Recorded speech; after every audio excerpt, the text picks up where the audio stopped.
Hi കൂട്ടുകാരെ, പുതിയൊരു വീഡിയോയിലേക്ക് സ്വാഗതം. അങ്ങനെ ഞാനും ഉണ്ടാക്കി ആഫ്രിക്കൻ കസാവ ഫൂഫു. അപ്പോൾ ഈ പേരൊക്കെ കണ്ടപ്പോൾ ഞാനും ആദ്യം വേറെന്തോ സംഭവം എന്നാണ് വിചാരിച്ചത്. പക്ഷേ സംഭവം ചെയ്തു വന്നപ്പോൾ ശരിയായി. അപ്പോൾ ഈ രീതിക്കാണ് ഇരിക്കുന്നത്. നമ്മുടെ ജെല്ലി പോലെ ഒരു പുഡിംഗ് പോലെയൊക്കെ ഇരിക്കും. അപ്പോൾ ഇത് വളരെ എളുപ്പമാണ് ഇത് ഉണ്ടാക്കിയെടുക്കാനായിട്ട്. അപ്പോൾ ഇതിൻ്റെ സൈഡ് ഡിഷായിട്ട് നമുക്ക് മീനോ ഇറച്ചിയോ അങ്ങനെ എന്ത് വേണമെങ്കിലും യൂസ് ചെയ്യാം. സാധാരണ നമ്മൾ എന്ത് വേണമെങ്കിലും യൂസ് ചെയ്യാം. പക്ഷേ ഞാനിപ്പം ആറ്റുകാൽ പൊങ്കാല അനുബന്ധിച്ച് കുറച്ച് വ്രതത്തിലായതുകൊണ്ട് ഞാനിപ്പം കാന്താരി മുളക്, നമ്മളെ വീട്ടിലുള്ള കാന്താരി മുളക് വെച്ചൊരു ചമ്മന്തിയാണ് ഉണ്ടാക്കി ഇതിനോട് ഇപ്പോൾ കഴിക്കാൻ പോകുന്നത്.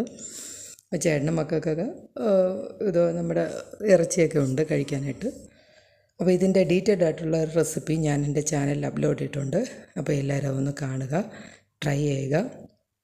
എല്ലാവർക്കും ഒന്ന് ഇഷ്ടപ്പെടുകയാണെങ്കിൽ ഒന്ന് മറ്റുള്ളവർക്കൂടെ ഷെയർ ചെയ്ത് കൊടുക്കുക, ലൈക്ക് ചെയ്യുക. അപ്പോൾ എല്ലാവരും ഒന്ന് എൻ്റെ ചാനലിലൂടെ ഒന്ന് സബ്സ്ക്രൈബ് ചെയ്യുക. ഇതുപോലത്തെ വീഡിയോകളൊക്കെ ഞാൻ ഇടുന്നതായിരിക്കും. അപ്പോൾ ഓക്കെ, താങ്ക് യു ഫ്രണ്ട്സ്. ഇനി അത് പുതിയൊരു വീഡിയോയിലൂടെ നമുക്ക് കാണാം. Okay, thank you.